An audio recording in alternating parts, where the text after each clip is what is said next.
Welcome to this introduction to Hope Empowerment Opportunities.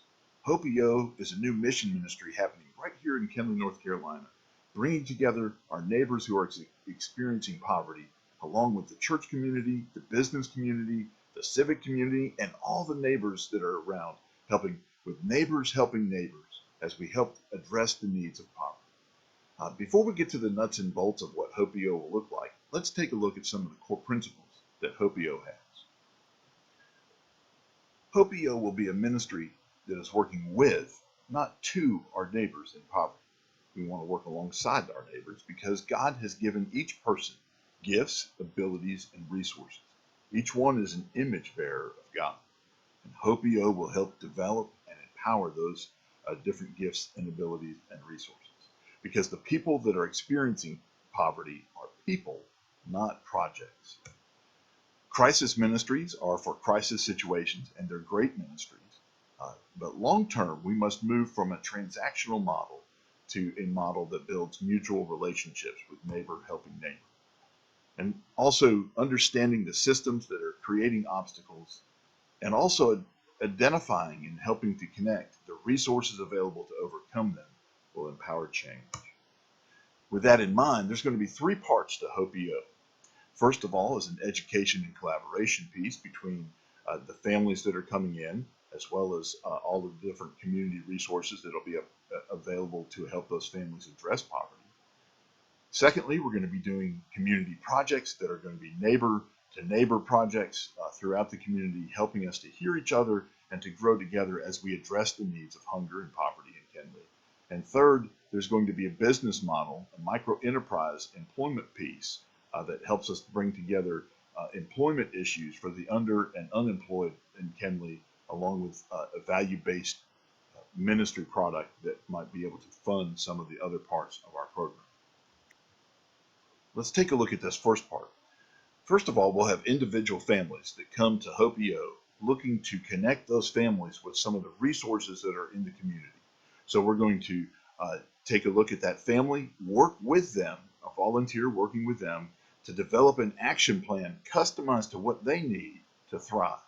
Whatever the obstacles are for them overcoming poverty, we'll look at those situations and see if we can't partner with them so that they get this plan that they both working together agree on, and then that plan will help give them a step-by-step action plan to finding their way out of poverty, to be empowered to overcome poverty.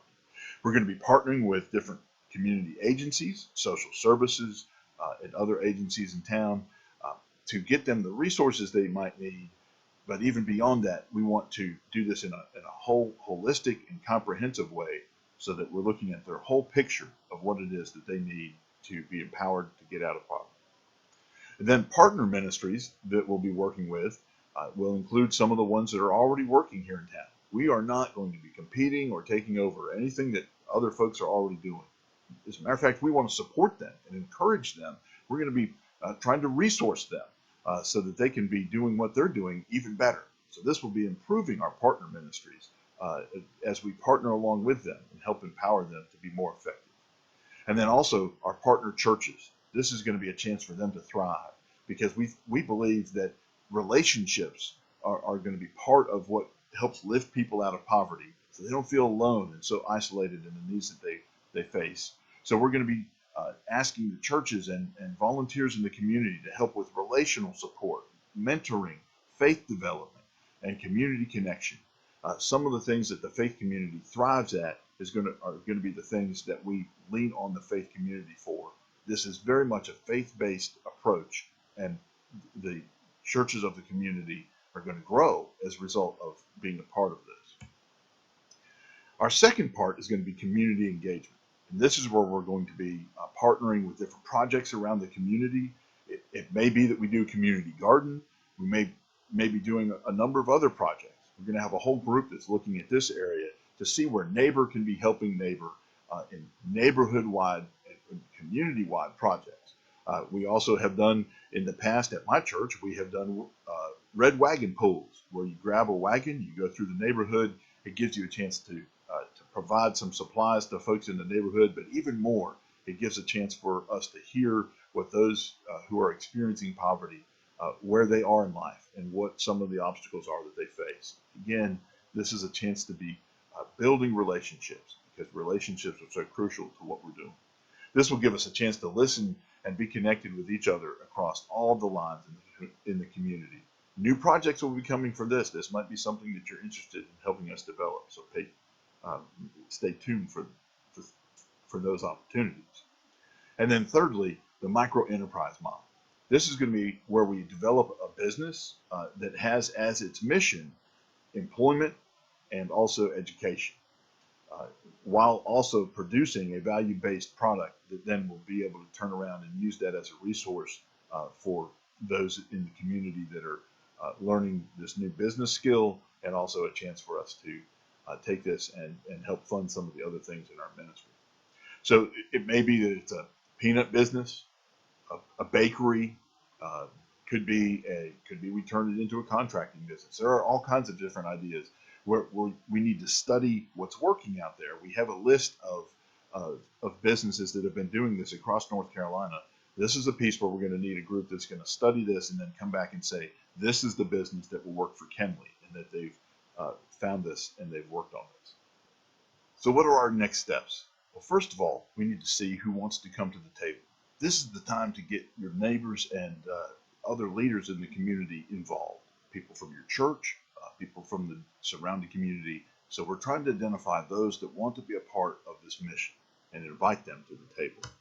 Second of all, we're going to take each of these three different areas and develop work teams that are dreaming and figuring out what we can do right here in Kenley based on the models that we're looking at about what works here in North Carolina. We're going to take those things and then put them in place. Step 3 is also asking about each one of you, and myself as well. What can we be doing now to prepare for this journey? What do we need to be studying? Who do we need to be inviting? What's your action plan for being part of this? We have some materials that are down below. One of those is a flyer that explains all of this just in one page that you can use. Use it on social media, use it in your churches, wherever you can use that. This is going to be a great introduction to the program. Also, I'm very open to having you contact me. You can email me, call me, catch me on social media. Be glad to talk with you about all of this, because we're excited about this new mission ministry.